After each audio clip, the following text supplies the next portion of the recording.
Yes, तो ये था। आई थिंक रिकॉर्ड में थोड़ा सा इसमें मिस्टेक हो गई थी, ये है ना। तो इसको देखने के कई तरीके हैं। मैंने इसको छोटी सी मिस्टेक हुई थी, उसमें माइनस प्लस की मिस्टेक हुई थी, जैसा कि स्टूडेंट बता रहा है। तो यहाँ पर हमको पहले एक्स देखना पड़ेगा कि हमारा एक्स क्या होता है। लाइव रिकॉर्डिंग में यही समस्या होती है सबसे ज़्यादा। Mod of X is greater than equal to 1 होता है यहाँ पे। तो अब हम let X equal to sec theta, ये हम एज्यूम करेंगे। थीटा भी हमको उसी हिसाब से लेना पड़ेगा कि एक्स की पूरी डोमेन कवर हो जाए। तो हमारे पास थीटा क्या होगा, 0 टू पाई क्लोज ब्रैकेट में, 0 से पाई,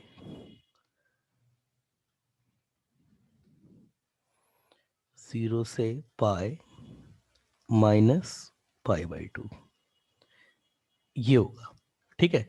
और अब हमारे पास y इक्वल टू कितना हो जाएगा, y इक्वल टू हमारे पास जो होगा sec inverse sec theta. Again theta हमारा केवल 0 से लेके पाई है, तो हम सेक इनवर्स एक्स की डेफिनेशन से, सेक इनवर्स एक्स जो ग्राफ होता है 0 से लेके पाई के बीच में क्या आता है, ये डेफिनेशन होती है। आप सब लोग जानते हैं इस चीज को, मैं आईटीएफ में अच्छे से बता चुका हूँ इस चीज को, पाई बाई 2 ये। तो ये लाइन की जो इक्वेशन होती है y इक्वल टू एक्स होती है, तो y इक्वल टू एक्स से ओपन होगा 0 से लेके पाई के बीच में। तो y इक्वल टू एक्स से ओपन होगा, तो ये हमारे पास जस्ट थीटा आ गया। अब हमको क्या निकालना था, डी वाई इक्वल टू हमारे पास आ चुका है थीटा। हमको निकालना था यहाँ से d y by d x. तो करो d y by d x, d y by d x.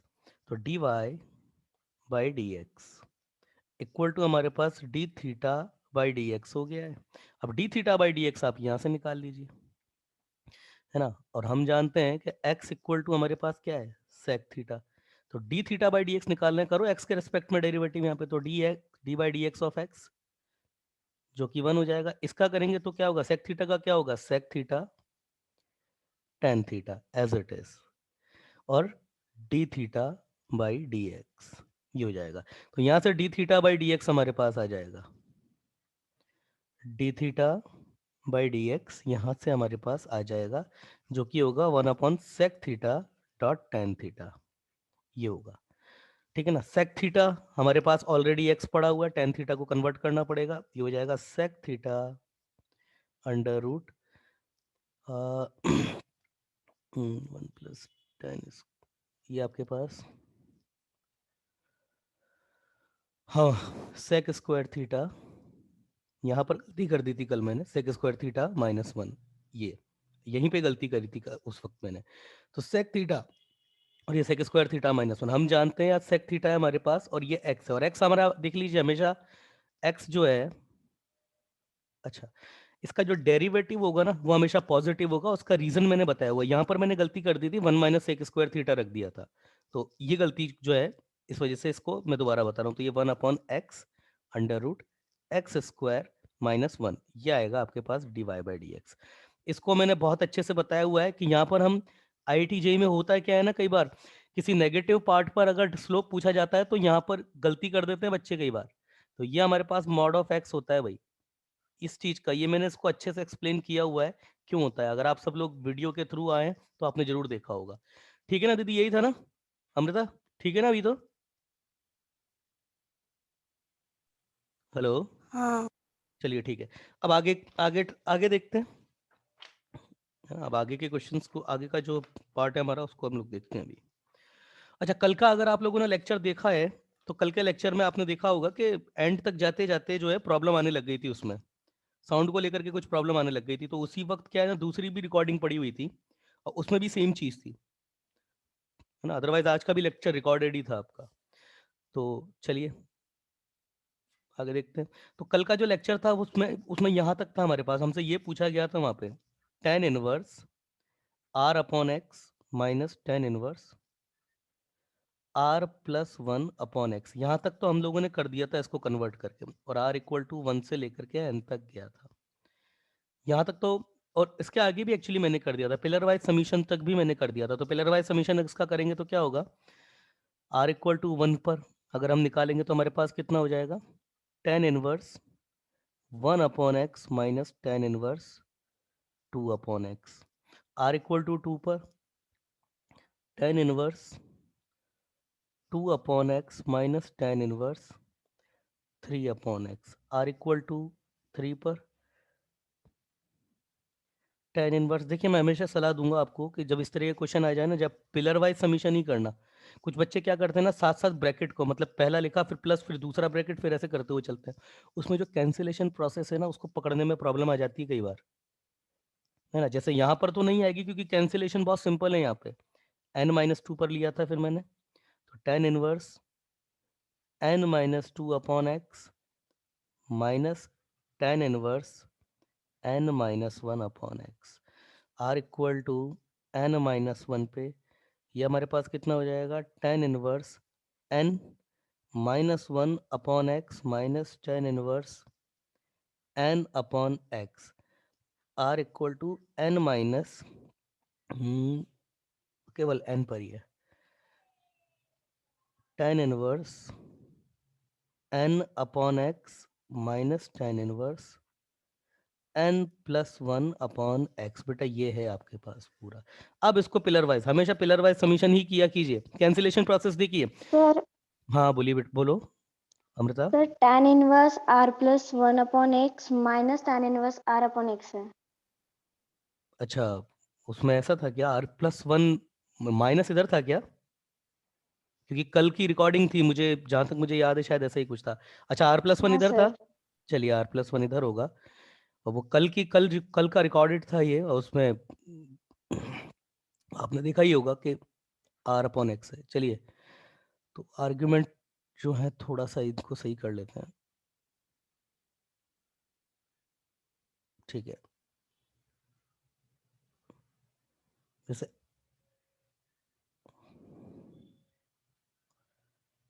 चलिए, तो फिर r+1 है तो बेटा ये फिर 2/x हो जाएगा, ये 1/x हो जाएगा, ये आपके पास 3/x और ये 2/x हो जाएगा, ये आपके पास 4/x और ये 3/x हो जाएगा, ये n-1/x, ये n-2/x हो जाएगा, ये n अपॉन एक्स और ये n-1 अपॉन एक्स हो जाएगा, फिर ये n+1 अपॉन एक्स और ये nx हो जाएगा। ठीक है ना। चलो भाई, अब देखिए कैंसिलेशन प्रोसेस क्या है। किसी भी टर्म की फर्स्ट टर्म उसकी सक्सेसिव टर्म की सेकंड टर्म से कैंसिल हो रही है। ये हुआ, ये ऐसे हुआ। देखिए कई क्वेश्चन कर चुके हैं, इसको क्या बोलते हैं, टेलीस्कोपिक सीरीज बोलते हैं इसको। और tan इनवर्स में टेलीस्कोपिक बनाना भैया आना चाहिए सबको, क्वेश्चन आ सकता है बिल्कुल। उसके बाद फिर ये कैंसिल, ये कैंसिल, ये इसकी अगली से कैंसिल हो जाएगा, ये जो है इसके पिछले से कैंसिल हो जाएगा, ये फिर इससे कैंसिल और ये फिर इससे कैंसिल। तो हमारे पास एस जो कि हमारे पास समीशन था, वो हमारे पास क्या बच गया है, हमारे पास सिंपल आ गया है tan इनवर्स। ऊपर से तो इधर से तो ये आया, इधर से ये आ गया, n+1 upon x minus tan inverse 1 upon x. भाई इसका उसने डिफरेंशिएशन पूछा है तो कर दीजिए, d/dx ऑफ एस और यहाँ पर इन दोनों का हो जाएगा। तो ये तो tan इनवर्स समथिंग है ना, tan इनवर्स समथिंग का क्या होता है, 1/1 प्लस और वो जो समथिंग होता है उसका स्क्वायर, और फिर जो समथिंग होता है उसका डेरिवेटिव। तो इसका डेरिवेटिव क्या हो जाएगा, 1/1 प्लस n+1 अपॉन एक्स, इसका स्क्वायर। अब n+1 अपॉन एक्स का होगा तो n+1 तो बाहर हो जाएगा, 1 अपॉन एक्स का होगा ये -1 अपॉन एक्स स्क्वायर। सिमिलरली इसके लिए भी 1/1 प्लस 1 अपॉन एक्स स्क्वायर, और 1 अपॉन एक्स स्क्वायर का -1 अपॉन एक्स स्क्वायर। फिर से यही हमारे पास आंसर है। अच्छा, जब ये क्वेश्चन आया था ना, वहां पर उसने एक और ये भी उसने एक्स्ट्रा चीज ऐड करी थी कि लिमिट n जो है वो टेंडिंग टू इंफिनिटी है, limit n tending to infinity. अब देखिए इस तरह के क्वेश्चन में आप डिफरेंशियल करके लिमिट लगाएं या फिर लिमिट लगाने के बाद डेरिवेटिव कीजिए, आंसर सेम ही आता है। यस, अब देखिए कैसे सेम आता है। अब अगर मैं यहाँ पर n को इन्फिनिटी रख देता हूं, अब हम क्योंकि लिमिट कई बार पढ़ चुके हैं, तो देखिए यहाँ पर x का लिमिट से कोई लेना देना नहीं है, x तो हमारे पास सो कोल्ड कांस्टेंट की तरह वर्क करेगा, क्योंकि x के ऊपर तो कुछ पता नहीं है। अच्छा, x जीरो भी नहीं है, वो डिक्लेयर किया हुआ था। अगर n मेरा इन्फिनिटी पर ट्रेंड करता है तो देखिए जो वेरिएबल रिस्पॉन्ड कर रहा है लिमिट के अबाउट, वो हमारे पास नीचे तो पावर 2 में है और ऊपर पावर 1 में है। तो आप जानते हैं कि अगर आप एलोस्पिटल भी इन्फिनिटी अपॉन इन्फिनिटी की फॉर्म बन रही है, एलोस्पिटल भी लगाएंगे, ये इतना सारा पूरा मल्टीपल में ये इतना, अब एलोस्पिटल भी लगाएंगे इस पूरे ब्रैकेट पे, तो ऊपर एक बार लगेगा, नीचे नीचे एक बार लगेगा, नीचे भी एक बार लगेगा, तो एन नीचे फिर भी बचेगा। तो ये पूरा का पूरा आपका जीरो पे जा रहा है, ये पूरा का पूरा आपका जीरो पे जा रहा है। इसकी लिमिटिंग वैल्यू निकालेंगे, जीरो आ जाएगी, और जीरो जब आ जाएगी तो आपके पास आंसर क्या हो जाएगा, d s n by d x आपका केवल ये बचेगा, और ये कितना है 1/x स्क्वायर 1 प्लस इफ, है ना। इफ अगर ऐसा होता है तो 1 ठीक है 1/1 प्लस 1/x स्क्वायर। इसको इजी कर सकते हैं आप, एक्स स्क्वायर कैंसिल हो जाएगा एलसीएम लेके, तो ये 1/x स्क्वायर प्लस 1। ये तो यहाँ हो गया कि आपने सॉल्व करके लिमिट लगाया। और बेटा अगर ये यहाँ पर भी अगर मैं n को इन्फिनिटी रख दूं, यहाँ पर भी अगर मैं n को इन्फिनिटी कर दूं, दूसरा तरीका अगर मैं, ये तो एक तरीका हो गया, आपने डेरिवेटिव करके लिमिट लगाई है तब ये आंसर आया। दूसरा n अगर मैं यहाँ पे सीधे इन्फिनिटी रख दूं तो tan इनवर्स इन्फिनिटी कितना होता है, tan इनवर्स इन्फिनिटी कितना होता है दीदी, कितना होता है 5/2। π/2 होता है। तो ये सिंपली यहाँ पे π/2 लिखा हुआ है। तो ये मेरे पास Sn एक्चुअली कितना लिखा हुआ था, Sn तो मेरे पास यही लिखा हुआ था π/2 माइनस tan इनवर्स 1/x, जो कि ये यहाँ पर, सॉरी लिमिट यहाँ लगेगी, तो tan इनवर्स 1/x, इसका डेरिवेटिव करेंगे तब भी ये पार्ट जीरो और यही चीज आ जाएगी उसके बाद भी। ठीक है ना। तो ये अच्छा क्वेश्चन था, और उस समय जब सॉल्व मैं करवा रहा था इसको तो बीच में आवाज जो है वो ब्रेक होने लग गई थी। चलिए आगे देखते हैं। लेट्स से देखिए आज का जेई पॉइंट ऑफ व्यू से आज का जो लेक्चर है वो थोड़ा इंपॉर्टेंट है। वैसे अब ये लेक्चर हमारा तकरीबन खत्म ही हो चुका है, हमारा ये वाला टॉपिक जो है वो खत्म ही हो चुका है ना। मगर फिर भी कुछ चीजें हैं जो जाननी बहुत जरूरी है। देखिए अभी तक हम जो बोर्ड में पढ़ते आ रहे हैं, भक्ति मेरी आवाज क्लियर आ रही है उधर, मेरी आवाज क्लियर आ रही है ना। हाँ सर। देखिए अब देखो, हाँ। अब देखिए एक चीज मैं आपको बताता हूँ, वेरिएबल जो एज्यूम किया जाता है ना बोर्ड में, आप कुछ भी मतलब बिना कुछ भी सोचे समझे वेरिएबल को एज्यूम कर लिया जाता है कि यार ये इस तरीके से करने से रूट जो है वो वैनिश हो जाएगा, या कुछ और चीज आ रही होगी जैसे डिनोमिनेटर आ रहा होगा तो वो वैनिश हो जाएगा, इसलिए ये कर लेते हैं। ऐसे नहीं किया जाता है।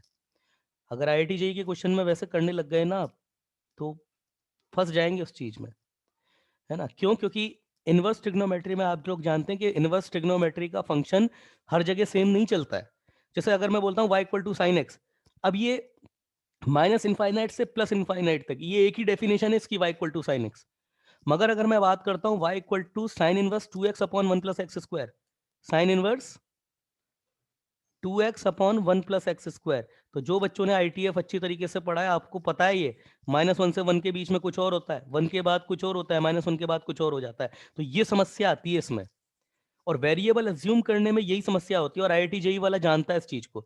अब जैसे बेटा ये सवाल देखो आप, 1 माइनस एक्स, ये ठीक है ना, ये वाला सवाल हो गया। अब इसका उसने डिफरेंशिएशन पूछ लिया भाई, इसका उसने डिफरेंशिएशन पूछ लिया आपसे, देन फाइंड, कहीं पे भी पूछ सकता है वो, find dy by d x, कहीं पे भी पूछ लिया। चलो मैं मान लेता हूं suppose x equal to at x equal to 1/2 पे मान लो सपोज पूछ लिया, है ना। अब देखो यहाँ पर समस्या क्या होती है, एक सवाल मैं अच्छे से बताता हूँ आपको क्योंकि मुझे पता है बच्चे गलती करते हैं यहाँ पे।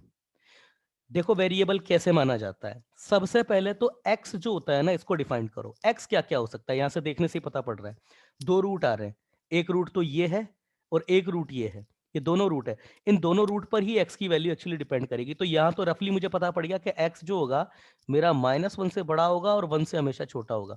एक्चुअली 1, हाँ बिल्कुल ठीक है, 1 और -1 भी हो सकते हैं। नीचे जीरो तो नहीं हो रहा है ना, अगर 1 हो जाएगा जीरो नहीं होगा, -1 भी यस ठीक है, ये हो सकता है x। अब जो आप वेरिएबल एज्यूम करोगे उसका जो भी पैरामीटर होगा, लाइक एक्स इक्वल टू आप टेन थीटा करो, कॉस थीटा करो, साइन थीटा, तो वो जो थीटा होगा ना उसको इस हिसाब से मैनेज करना पड़ेगा कि एक्स इस रेंज में कवर हो जाए। ये गलती करते हैं आप लोग। आया समझ में? अरविंद क्लियर है मेरी बात? अरविंद, हाँ सर, है ना। क्लियर है। और ये चीज वहां पर नहीं बताई जाती है, ये चीज डिस्कस नहीं होती है। अब देखिए, अब मुझे पता है यहाँ पर कि 1 प्लस एक्स है और 1 माइनस एक्स है, ऐसा एक्स में क्या लूं कि ये दोनों रूट खत्म हो जाए? दीदी क्या क्या लिया जाए बताओ, बोलो। लेट एक्स क्या हो, दोनों रूट खत्म हो जाएंगे, कुछ तो होता होगा ऐसा जो दोनों को खत्म कर देगा। ये ट्रिग्नोमेट्री में कुछ तो ऐसा होता होगा।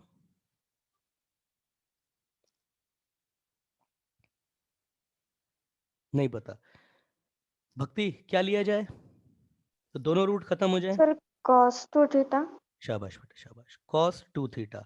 देखो यहाँ पर कुछ बच्चे cos थीटा भी बोल सकते थे, cos थीटा भी ले सकते हैं, बट आंसर में थीटा बाई 2 आ जाएगा, है ना। उससे हमारा जो एक्चुअल आंसर आएगा ना, उस पर कोई फर्क नहीं पड़ने वाला है। आप थीटा भी ले सकते हैं, cos थीटा 2 थीटा ले लेंगे तो आपका ये फायदा रहेगा कि पूरा का पूरा आंसर है वो थीटा में चलेगा। अदरवाइज थीटा बाई 2 हो सकता है, और आगे क्योंकि अभी हमको पता तो है नहीं, आगे हो सकता है और कन्वर्जन हो रहा हो तो थीटा बाई 4 भी आ जाए।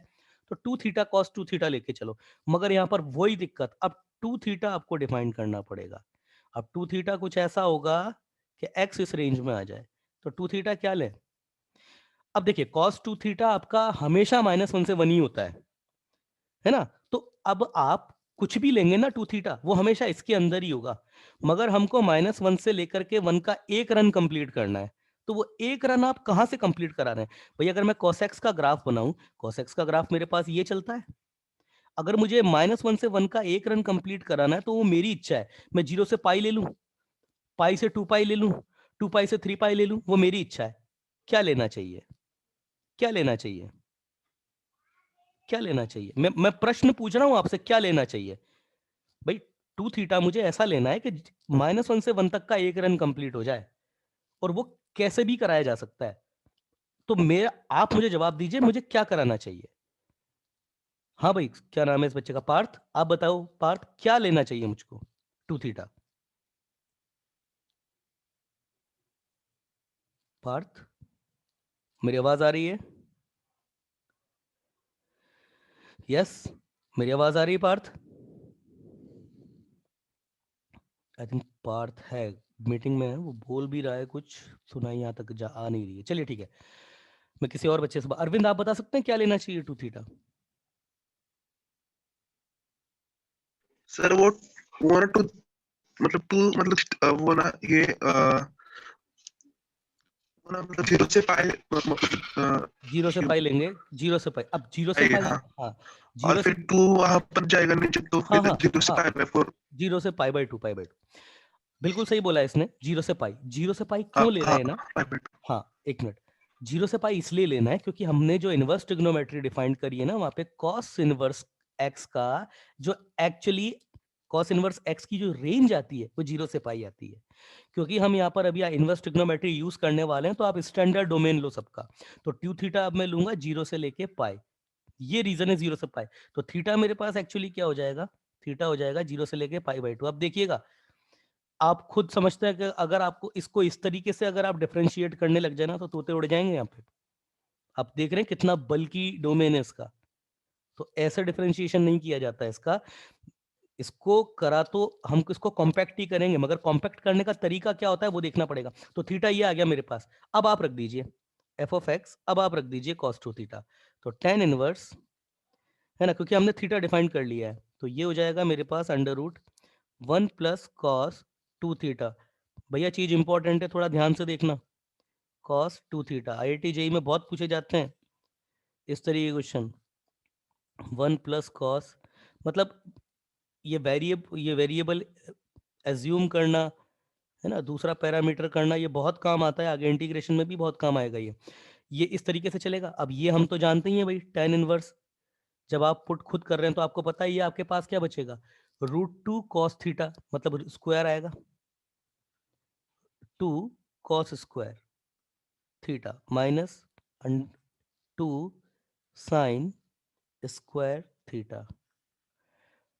ये 2 cos square theta minus plus under root में 2 साइन स्क्वायर थीटा। देखिए ऊपर से √2 और नीचे से √2, ये तो कैंसिल हो गया। अब ये मेरे पास बचेगा tan inverse mod of cos theta. Mod, square का रूट है, मॉड लगेगा, minus mod of sine theta. ये मॉड कैसे ओपन होना चाहिए दीदी? मॉड कैसे ओपन होगा? प्लस में होगा या माइनस में होगा? या फिर कहां पे प्लस में होगा और कहां पे माइनस में होगा?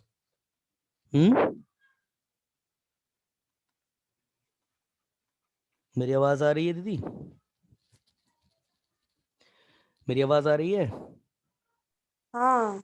तो कैसे ओपन होगा ये मॉड? थीटा आपका 0 से पाई बाय 2 है, कैसे ओपन होगा? भक्ति, सारे पॉजिटिव होते हैं तो वैसे ही सारे ओपन होगा। पॉजिटिव, ये है दूसरी इंपॉर्टेंट चीज। देखो यहाँ पर बेटा गलती क्या करते हैं ना, अगर आप एक्स को डिफाइंड नहीं करते तो ना यहाँ पर आप थीटा डिफाइंड करते, और फिर आप इस मॉड को, पहली बात तो पता है क्या होता है हमारे बोर्ड में, ये भी नहीं करते बच्चे, मॉड भी नहीं लगाते हैं।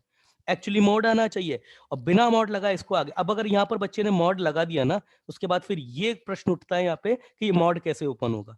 इसलिए मैं बोलता हूँ पहले एक्स डिफाइंड करो, जिस वेरिएबल को रिप्लेस कर रहे हो पहले उसे डिफाइंड करो, फिर उसको रिप्लेस करने के बाद जो रिप्लेस्ड वेरिएबल है उसका पैरामीटर डिफाइंड करो।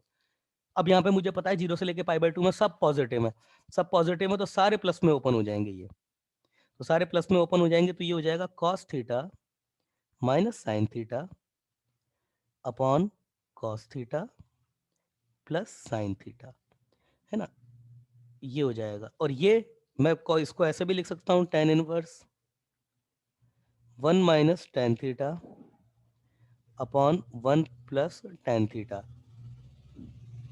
है ना। अब यहाँ पर कुछ बच्चे इसको करने के बाद थोड़े से परेशान ये रहते हैं, सर tan थीटा में थीटा इक्वल टू π/2 तो फिर डोमेन में नहीं होना चाहिए, फिर यहाँ से π/2 हटा दे, क्या नहीं हटाना है? क्यों नहीं हटाना है?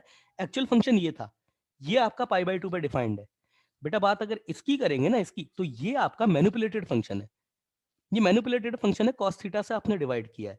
हालांकि ये आपका थीटा इक्वल टू π/2 पर मैं मानता हूँ डिफाइंड नहीं है, tan थीटा आपका π/2 पे ये infinite upon infinite sort of दे देगा, मगर ये आपने यहाँ से मैनिपुलेट करके लिखा है। अगर एक्चुअल फंक्शन यही आ रहा होता ना, तब तो फिर यहाँ से हटा देते अपन π/2, मगर यहाँ पर अभी π/2 को नहीं छेड़ेंगे, π/2 डोमेन में रहेगा। खैर, ये आपको पता है क्या होता है, ये tan इनवर्स मेरे पास tan π/4 माइनस थीटा लिखा हुआ है। अब देखना इस चीज का फर्क, ये आया है भाई मेरे पास। अब देखो आगे क्या आया है, एक मिनट, यस, ये आया है मेरे पास tan इनवर्स, ध्यान देना भाई, tan π/4 माइनस थीटा। ये फिर से मेरे पास tan इनवर्स tan t की फॉर्म बन गई, तो ये tan इनवर्स tan t जो है, इसको मैं लिख देता हूं, चलिए, tan इनवर्स tan t। अब इसको ओपन करने के लिए मुझे ये पता होना चाहिए t किस रेंज में, तो अब देखो t कैसे, थीटा मैं जानता हूं मेरे पास थीटा 0 से लेके π/2 है।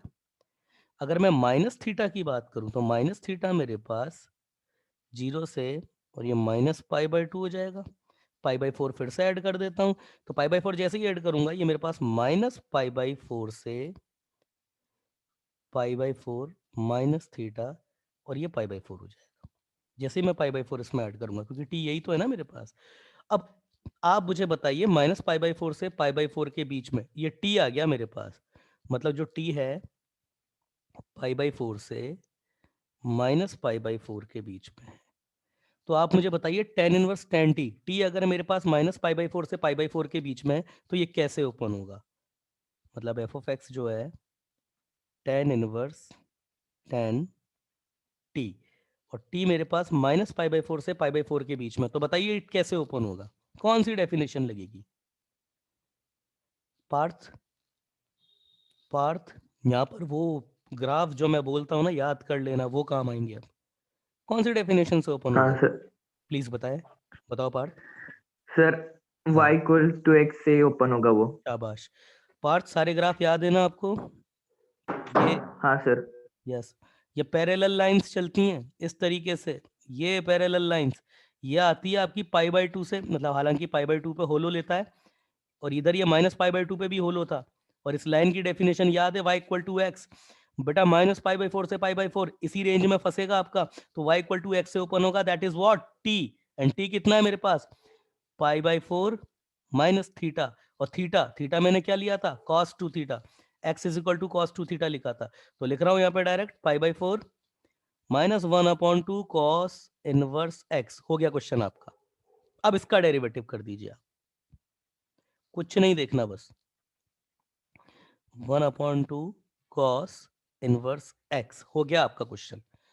अब कुछ भी देखने की, अब f डैश एक्स की बेटा अगर बात करें तो f डैश एक्स तो सिंपल है, इसका तो 0 हो जाएगा, माइनस 1/2 एज इट इज, और ये कितना होता है, माइनस 1/2 1 माइनस एक्स स्क्वायर, तो हमारे पास आंसर तो आ गया ये 1 माइनस एक्स स्क्वायर। अब वो भाई कितने पर पूछ रहा था हमसे, x इक्वल टू 1/2 पे पूछ रहा था, रख दो x equal to 1/2 at x equal to 1/2 like f dash 1/2, तो ये हमारे पास कितना हो जाएगा 1/2, ये एज इट इज 1 माइनस 1/4, और ये हमारे पास कितना हो जाएगा 1/√3। आई थिंक यस यही हो जाएगा, है ना। ये एक तरीका है इस क्वेश्चन को करने का, और ये सबसे अच्छा तरीका है टाइम बचाने का, अगर इतनी अवेयरनेस के साथ में क्वेश्चन करते हो। अगर कोई बच्चा इसको ऐसे नहीं करता है तो इसका एक दूसरा तरीका भी है, मगर वो फिर थोड़ा सा टाइम टेकिंग है। मैं वो तरीका भी बता देता हूं आपको, ताकि आपके पास एक दूसरा तरीका रहे। F of x tan inverse, देखिए कैसे होता है वो तरीका, √1 माइनस क्या था 1 minus yes 1 plus x √1 minus x, और फिर ये √1 plus x minus √1 plus √1 minus x. अब यहां पर देखिए दूसरा तरीका क्या है। मेरी आवाज आ रही है ना भक्ति प्रॉपर? भक्ति मेरी हाँ आवाज आ रही है? सर। देखिए अब दूसरा तरीका क्या है, यहाँ पर अब बच्चे ने यहाँ पर वो दिमाग नहीं लगाया कि यार एक्स को चेक कर लें या क्या चेक कर लें, वो सब वो नहीं लगाया दिमाग। उसने डायरेक्ट रख दिया यहाँ पे x equal to cos two theta. तो देखिए कितना लंबा पड़ जाएगा। पूरी प्रोसेसिंग तो मैं करके आ ही चुका हूँ यहाँ पे। पूरी प्रोसेसिंग करके आने के बाद, अच्छा पूरा प्रोसेस करके आने के बाद आप ये इसको यहाँ तक पहुंच गए, suppose f of x equal to ये tan inverse tan π/4 minus theta, यहाँ तक पहुंच गए आप। और बच्चे ने बिना सोचे समझे इसको इससे ये कैंसिल करके π/4 माइनस थीटा, या फिर ये π/4 माइनस 1/2 कॉस इनवर्स एक्स ये रख लिया। अब इसमें फिर उसको क्या करना पड़ेगा ना, अब अगर कोई बच्चा ऐसे कर देता है तो अब आपको फेज डिफरेंस चेक करना पड़ेगा इसमें। तो फेज डिफरेंस कैसे चेक होता है देख लेते हैं। फेज डिफरेंस कैसे चेक करते हैं इसका, यहीं पे ही तो असली ज्ञान की परीक्षा है। कौन बच्चा यहाँ पर फेज डिफरेंस इस तरीके से कैसे फेज डिफरेंस चेक किया जाता है ना। हालांकि ये तरीका भी कोई बड़ा नहीं है, मगर यहाँ पर ये है कि फिर थोड़ा सा अनऑब्वियस वे में जाना पड़ेगा आपको, है ना, जो आपने अभी तक चीजें कभी करी नहीं है उन चीजों के चलते जाना पड़ेगा, है ना। अब देखो भाई फेज डिफरेंस बेटा कैसे चेक किया जाता है। सबसे पहले तो x आ गया यहाँ पे। अब आपको x आपको पता है -1 से 1 के बीच में ही है, और वो यहाँ से भी आया था। आप जानते हो x आपका -1 से 1 के बीच में होगा, यहाँ देखना ही नहीं है अब आपको, क्योंकि ये दो फंक्शन आपस में आप कंपेयर करा रहे हो, है ना। ऐसा नहीं हो सकता कि x इक्वल टू 50 के लिए दोनों कंपेयर हो जाएं। x आपका इधर चाहे कुछ भी, वैसे यहाँ पर भी -1 से 1 ही है, यहाँ पर भी आपका -1 से 1 है ना। तो डोमेन सेलेक्ट करी जाएगी, है ना। दोनों ही मैच हो रहे हैं, अच्छी बात है। अदरवाइज कोई भी एक अगर आपके पास डोमेन फिक्स हो जाती है तो उसी के बेस पर डोमेन जो है दूसरे की भी रिजेक्ट करी जा सकती है, आप जानते हैं इस चीज को। तो मैं जानता हूं कि x जो है मेरा -1 से 1 के बीच में है। अब मैं यहाँ पर बेटा दो केस बनाऊंगा, दो केस बना लेते हैं। इसको इधर ही लिख देता हूं मैं, for every x belongs to -1 से 1। अब देखना बेटा कैसे होता है, ध्यान से। केस 1, जब x मेरा पॉजिटिव है, और पॉजिटिव है तो क्या है 0 से लेकर के 1 के बीच में। अब देखना ध्यान से देखना बेटा, अगर x मेरा पॉजिटिव हो गया ना, देखिए फेज हमेशा आर्ग्यूमेंट पॉजिटिव है या नेगेटिव है इसके ऊपर डिपेंड करता है। हम बहुत सारे क्वेश्चन कर चुके हैं फेज डिफरेंस के, बहुत सारे क्वेश्चन किए हम लोगों ने, तो ये बात सबके दिमाग में है कि फेज हमेशा आर्ग्यूमेंट के पॉजिटिव और नेगेटिव होने पर डिपेंड करता है, क्या है इस पर नहीं डिपेंड करता है। तो x अगर मेरा 0 से लेकर के 1 के बीच में, तो ध्यान से देखना ये 1 प्लस समथिंग है, -1 माइनस समथिंग हो रहा है, तो हमेशा ये वाली चीज जो है वो हमेशा ग्रेटर देन है इस वाली चीज से। तो न्यूमरेटर कभी भी नेगेटिव होगा नहीं, और डिनोमिनेटर तो खैर हमेशा ही पॉजिटिव है इसका। तो अगर x मेरा 0 से लेकर के 1 के बीच में है, तो कोई बच्चा मुझे ये बता सकता है क्या इस पूरी साइड का जो फेज है वो किस डोमेन में जाएगा, इसका जो एरो है वो कौन सी डोमेन में जाएगा? भक्ति, कौन सी डोमेन में जाएगा एरो? भक्ति जी, कौन सी डोमेन में जाएगा एरो? हेलो, आवाज आ रही भक्ति? हाँ सर। हाँ बेटा बताओ, ये आपका x अगर 0 से लेके 1 के बीच में है तो न्यूमरेटर भी पॉजिटिव है, डिनोमिनेटर भी पॉजिटिव है, और tan इनवर्स का आर्ग्यूमेंट पॉजिटिव, तो कौन सी डोमेन में जाएगा? मतलब कौन से फर्स्ट। फर्स्ट क्वाड्रेंट में? 0 से π/2 के बीच में होता है, इस क्वाड्रेंट में आ गया। ये है मेरे पास tan इनवर्स, और इसको मैं अल्फा ले लेता हूँ क्योंकि बहुत बड़ा है। है ना, ये अल्फा पूरा ये अल्फा ही है, क्या इसको लिखना। कोई बच्चा बता सकता है मेरे को, अगर x मेरा पॉजिटिव है तो ये किस डोमेन में जाएगा, ये किस रेंज में जाएगा। ये देखो इधर, अगर x आपका 0 से लेकर के 1 के बीच में है, 0 भी है और 1 भी है, तो कोस इनवर्स x क्या होता है, कोस इनवर्स x आपका 0 से बड़ा रहता है और π/2 तक होता है। आप जानते हैं कोस इनवर्स x का ग्राफ आपने देखा हुआ है, पॉजिटिव के लिए 0 से लेके π/2 होता है, 1/2 से डिवाइड कर दीजिए तो ये आपका हो जाएगा 0 से लेके 1/2 cos इनवर्स x और ये हो गया π/4। ठीक है, नेगेटिव कर दीजिए, नेगेटिव हो रहा है यहाँ पे, तो माइनस और π/4 ऐड भी कर दीजिए, तो π/4 add minus 1/2 cos inverse x क्या होगा। देखिए क्या क्या किया है हमने, नेगेटिव भी किया है, नेगेटिव किया है और π/4 ऐड भी किया है, तो यहाँ माइनस π/4 और फिर π/4 है, ऐड हो रहा है, तो आपका नेगेटिव किया है तो माइनस π/4 आएगा, माइनस π/4 से यस ये 0 आ जाएगा और इधर आपका ये 0 होगा और ऐड कर देंगे तो ये π/4 देखो 0। सर हाँ बोलिए। नेगेटिव करने के बाद इनक्वलिटी चेंज होती है ना। हाँ तो बेटा इनइक्वालिटी चेंज हुई ना, तो ये माइनस π/4 इधर आया ना, π/4 ऐड किया तो 0 ही आएगा ना, सही तो है, वो डायरेक्ट किया है मैंने हाँ भाई, इनइक्वालिटी चेंज हुई तो यहाँ पे माइनस π/4 आएगा। अरे वो ऐसे इनइक्वालिटी चेंज कर दो या इनको आपस में स्वैप कर दो, बात वो वही है, करके देख लो यही आएगा। ये माइनस π/4 इधर आया, हाँ π/4 ऐड हुआ तो ये 0 आ गया, ये π/4 तो 0 से लेके π/4 फर्स्ट क्वाड्रेंट में, तो यहीं पे ही आपका ये जो दूसरा वाला है ना, ये भी इसी रेंज में आ गया, π/4 माइनस 1/2 cos इनवर्स x, कोई दिक्कत नहीं है, बराबर है, फर्स्ट क्वाड्रेंट में तो ये दोनों बराबर है, तो डेफिनेशन वैलिड है। अब दूसरा केस हम बनाते हैं इसका, कौन सा दूसरा केस है हमारा, जो दूसरा केस है जब x हमारा नेगेटिव हो जाए, नेगेटिव हो जाए तो कितना, -1 से 0, 0 पर ओपन करना पड़ेगा क्योंकि 0 पर पहले हमने उधर हमने ले लिया है क्लोज, तो केस 2, तो tan inverse √1 plus x minus √1 minus x upon √1 plus x. दीदी बताओ कहाँ पर फेज जाएगा इसका, क्या अभी भी यहाँ पर कंपेयर हो रहा है क्या, या फिर इसको डेफिनेशन को चेंज किया जाएगा। हम केवल फेस इसका चेक कर रहे हैं, तो इक्वल नहीं लगाएंगे अभी, फेस चेक कर रहे हैं अभी हम ना, तो फेस चेक कर रहे हैं तो इस तरीके से इसको कर देते हैं भाई, कुछ भी हो सकता है अभी यहाँ पे, है ना, मतलब इनकी फेजर इक्वेशन जो है वो यही रहेगी इसकी या चेंज हो जाएगी क्या, तो बताओ दीदी। एक्स अब मेरा -1 से 0 के बीच में, तो ये tan इनवर्स अल्फा जो है ये कौन से क्वाड्रेंट में जाएगा, ये कौन से क्वाड्रेंट में जाएगा, जल्दी बताइए, टाइम कम है, जल्दी बताओ जल्दी बताओ। नहीं पता, दीदी आप बताओ, दीदी से पूछा था, भक्ति आप बताइए।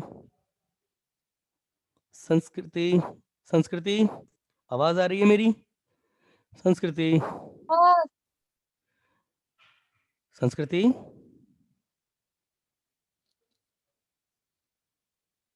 नहीं, आवाज नहीं आ रही है। किसी बच्चे का मैसेज आया है, सेकंड वैष्णवी गिनाची, गुड वैष्णवी, ये बच्ची बोल रही है, एक वैष्णवी है लड़की, वो बच्ची बोल रही है कि सेकंड क्वाड्रेंट में जाएगा, और बिल्कुल सही, सेकंड क्वाड्रेंट में जाएगा ये बोल रही है, वो सेकंड क्वाड्रेंट में नहीं जाएगा बेटा, क्यों, क्योंकि अगर आपका -1 से 1 के बीच में है तो देखिए -1 ये 1 में से कुछ सब्ट्रैक्ट हो जाएगा, तो या ये वाला पार्ट आपका बड़ा हो जाएगा इस वाले पार्ट से, तो ऊपर से आपके पास न्यूमरेटर आपका नेगेटिव हो जाएगा, डिनोमिनेटर इज स्टिल पॉजिटिव, तो tan इनवर्स का आर्गुमेंट जो है वो नेगेटिव है, क्यों भक्ति। हाँ सर। क्या तुम भी, बात समझ में आई पार्थ, पार्थ हाँ सर। समझ में आई बात, नहीं आई। हाँ सर, निमेश, समझ आई। निमेश निमेश निमेश हाँ सर। आपको समझ में आई बात जो मैं बोल रहा हूँ, हाँ हाँ। नहीं आप, संस्कृति, संस्कृति आई थिंक संस्कृति है नहीं क्लास में, है ना, चलिए प्रणव आपको क्लियर है, प्रणव और प्रणव प्रताप पाटिल दोनों, ये 10 का आर्ग्यूमेंट है, नेगेटिव हो गया आपका, x आपका -1 से 0 के बीच में है, तो ये वाला पार्ट तो छोटा हो गया, ये बड़ा हो गया, यस उदय, उदय क्लियर है? चलिए, तो ये आपका नेगेटिव हो गया, तो नेगेटिव हो गया 0 से -π/2, इस क्वाड्रेंट में आएगा, ये फोर्थ क्वाड्रेंट है। तो ये आपका tan इनवर्स अल्फा है। अब इसको देख लीजिए, x अगर आपका -1 से 0 के बीच में होता है तो cos इनवर्स x आपका क्या होता है? cos इनवर्स x आपका π/2 से तो बड़ा हो जाता है। अच्छा 0 से बड़ा ले रहे हैं ना, तो π/2 नहीं होगा, π/2 से बड़ा, और पाई ये जाएगा, नेगेटिव कर देंगे और हाफ भी कर देंगे, तो ये -π/2 हाफ कर रहा हूँ, ठीक है ना, minus half cos inverse x, और ये आपका -π/4। अब π/4 ऐड कर दीजिए, तो ये आपका π/4 जैसे ही ऐड करेंगे कॉस इनवर्स x, तो बेटा ये कितना हो जाएगा? 0, 0 से इक्वल नहीं होगा, 0 से बड़ा, और इधर आपका हो जाएगा -π/4, ये भी आपका इसी जगह पे ही आ गया। तो ये जो है आपका दूसरा कौन सा, π/4 -1/2 cos इनवर्स x, ये भी इसी जगह पे आ गया। तो इसका मतलब ये tan इनवर्स, ये जो आया था ना हमारे पास √1 + x -√1 - x upon √1 + x plus √1 - x। Yes, इसकी डेफिनेशन पक्की है और ये यही है, दोनों तरफ से पक्का हो गया। इतना करना पड़ेगा, अब आपको इतना चेक करना पड़ेगा इसको। तो दोनों पार्ट सर मैंने आपको, एक डाउट है प्लीज प्लीज पूछिए। Sir, tan inverse alpha second quadrant में क्यों नहीं आया? अरे क्या कर रहे हो बेटा ये तुम? tan inverse x, tan inverse x, आप ये बताइए tan इनवर्स x की रेंज क्या होती है? क्या रेंज होती है tan इनवर्स x की? बेटा tan inverse x tan inverse x की -π/2 से π/2 तक। π/2, बेटा यही तो ग्राफ होता है ना? आप खुद बताओ, क्या बेटा ये ग्राफ नहीं होता है? यही तो ग्राफ होता है ना? ग्राफ तो पता ही है आपको। हाँ सर। अच्छा, ये आपके पास tan इनवर्स x है, जब आर्ग्यूमेंट पॉजिटिव है तो ग्राफ आपका कहाँ मिल रहा है? 0 से लेके π/2 मिल रहा है ना? हाँ और जब आपका x नेगेटिव है तब कहाँ पे मिल रहा है? 0 से लेके -π/2, यही तो मिल रहा है ना? हाँ सर। तो बेटा ये आपका आर्ग्यूमेंट नेगेटिव है ना? क्या तुम भक्ति ऐसे क्वेश्चन पूछोगे? चलो ठीक है, समझ में आई हाँ बात? सर, समझ आया। चलिए, हाँ आपकी आवाज ब्रेक हो रही है, ठीक है। तो ये दो तरीके हैं आपके पास, दोनों तरीकों में से आप कुछ भी आप चाहें यूज करें आप, है ना? मैंने दोनों तरीके बता दिए, मेरे हिसाब से पहला तरीका ज्यादा अच्छा है। पहले एक्स डिफाइंड करो, फिर वेरिएबल डिफाइंड करो, वेरिएबल का जो पैरामीटर है उसको डिफाइंड करो, उस बेस पे आंसर निकाल दो। वो थोड़ा छोटा पड़ता है, ये भी ज्यादा बड़ा नहीं है, मगर आपका फेस डिफरेंस पे अच्छा कमांड है, तो आप ये भी यूज कर सकते हैं, दोनों से आंसर आ जाएगा। रही बात डिफरेंशिएशन की, तो वो बेटा अपन कर चुके हैं, वो आपको पता है कैसे करना है, तो डिफरेंशिएशन तो नहीं बताएंगे, ठीक है ना? चलिए,